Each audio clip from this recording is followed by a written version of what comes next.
And Curt, what are you here to promote primarily? Here on behalf of my company, 38 Studios. We are launching our first video game on Tuesday, February 7th. That's right.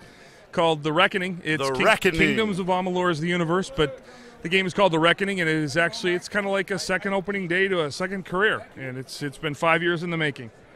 That nerve-wracking? It My is. son's a pitcher. Yeah, in it high is. School. It is. It's I'm out of control now. I don't. It's done. It's locked. It's loaded. It's in the can. But the response in the last 2 weeks since we released the demo has been absolutely overwhelming, and we're going to be up for the game of the year this year, and I think we got a chance. It's what genre? Are we doing fantasy? Yes, it's think of Lord of the Rings, Middle Earth type of high fantasy. My son's been playing Skyrim.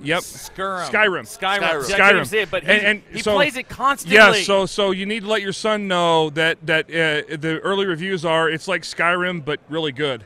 That's what I've heard. Steven, what you need to know is that Skyrim is like the highest reviewed game of all time. Yes. All right. So, Curt, I have copies of the game. I have early copies of the game that you'll buy huge cred with your son by taking home. Awesome. So what I want to know, Curt, is can I play with you? If I want to jump in there and I create a character. I would have to fly to your house and sit next. No, it's a single-player game. It's a single-player. So it's not online. I thought it was online. No, that's the other game we have in development. Okay, that's the one. We have our studio's 400 people.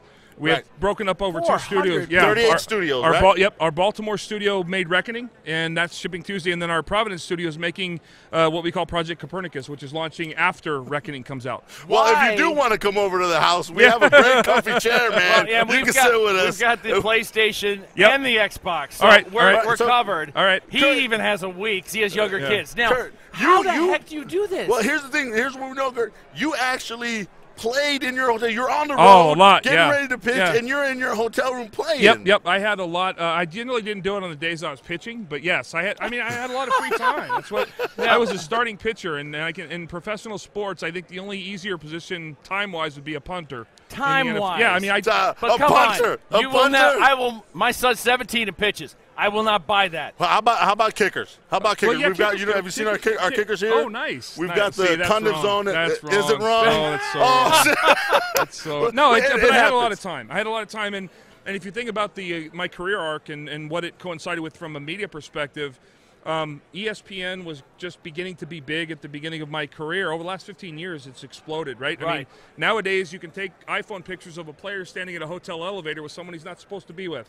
I mean, that happened in the UK. Yes. The boys went to Ireland. Well, again, I'm married the woman I want to be married to for my entire life, and we've been married for 20 years. God bless her, and I have 4 kids. God bless you. But I valued that stuff, and in this profession, you have a lot of young kids that were immature like me making a lot of money with a lot of free time, and those are bad mixes. That's a bad combination. I was ahead of the curve from a technology perspective in my profession. I did it. I used a laptop. I used computer. I used software very early in my career to try and get an edge. So and that was because I had computers and I was a gamer. And it just kind of evolved. And as my career grew and I got towards the end of it, I was looking for something to do, and this just seemed like the natural next step. I got $1 million question for you. Do you use cheat codes? I never have. No, I can't. I don't either. No, because I compete. Right? Do you like the game or not? Yeah, right. And that's the magic here. And we've got a game that's got, tell your son there's probably between 200 and 300 hours of gameplay in this game. Oh my gosh. I know what that means. It's huge. Yeah, right. And so we want, if you think of Pixar and the lamp and Disney and the mouse and the brand, right? Right. This is our first game. This is everything to us from a brand perspective. If you don't like the game, the genre, that's fine. You can't ever question the quality of the brand. And this is our introduction to the gaming world and to the business world. And founder and chairman of 38 Studios. The website is www.reckoning.com. Yes. The game that's coming out. It's getting ready to ship. It ships I'm not Tuesday. stealing. I want to see, though. It ships Tuesday. Oh, my God. It ships Tuesday. Now, wait a minute. If I do this, can I still be a fan? No, you can be a fan of a winning team. Sure. Hey, now we won a World Series finally in 2002. Okay, good for you. And you know what? One of the coolest things that Jeff what got happens to do. if I do this? Will I You cross over to the light cross side. over. Oh. Hey, now we're angels. Let me see that. Let me see that. We're angels. I don't think I really look can put at that, it. folks. To be honest, I can't put it on. I grew up in Orange County when there was dirt and tumbleweeds. I'll Okay? tell you what, beautiful. though, if you're an Angels fan, it's a good time to be an Angels fan. We're the Los Angeles Pujols now. Well, I think the last 7 or 8 years has been a real, and I think there's no coincidence that it coincided with Mike Scioscia over there and Artie Moreno. Right, and Artie, I think they've done a phenomenal job in a market that. It's not East Coast baseball, right? No. I mean, oh my gosh, exactly. it's the opposite.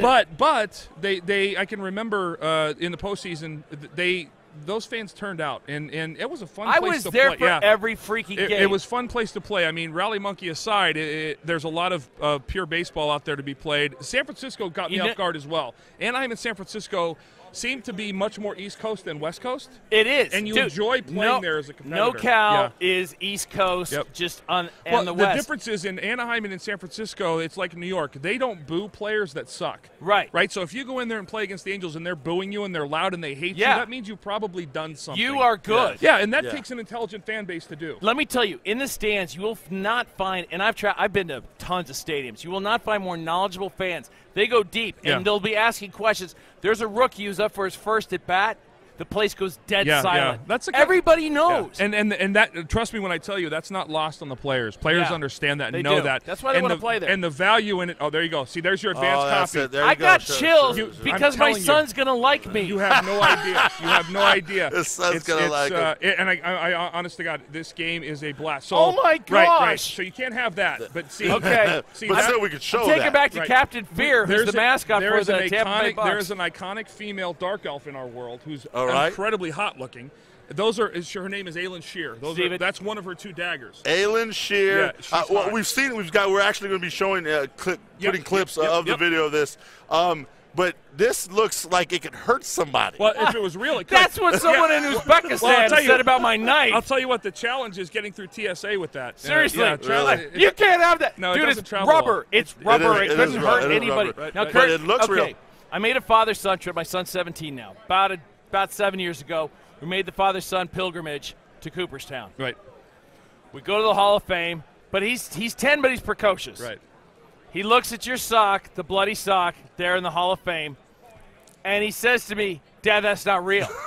And I said, "Son, that's real. We hate the Red Sox, but you cannot disrespect what is true." He's expecting red blood. He was 10. I'm like, blood that is dried turns kind of a bronzish color. Yeah. And I've got the 9-inch scar to prove the realness. Just look at it and say, Jordan, it's real. Jordan, it's real, and if you don't believe me, here's the ring to prove it. Oh, snap, baby. There's no blood on the ring. We are with Curt It's funny because Schilling. The first one in New York, the sock was incredibly messed up. It was very bloody. Yeah. I we heard the story of the lady who transported it. Yeah, she was with us. Well, see, I threw the first one out. Of course. I took it off and threw it on the floor, and I mean, we just beat the Yankees. And it was done. No, you didn't know anything like that. Well, you didn't see the television coverage. No. So the second one, if you notice in the second one in the World Series, I had KALS on my shoe, which was strikeout Lou Gehrig's disease. It's a cause my wife and I have been involved because we realized the amount of attention that was going to be given to my ankle. Yeah. But the second time, we wrapped and sutured the ankle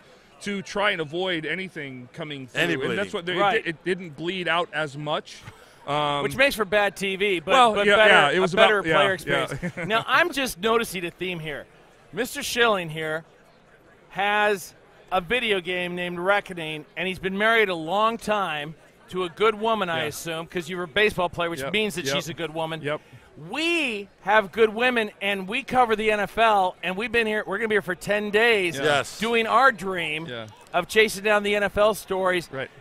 Does it require a good woman to be able to chase down your dreams and really do childish things? Yeah, it does. It requires a good woman, I think, to accomplish anything in life. Shonda is kind of the bedrock of everything that I've done.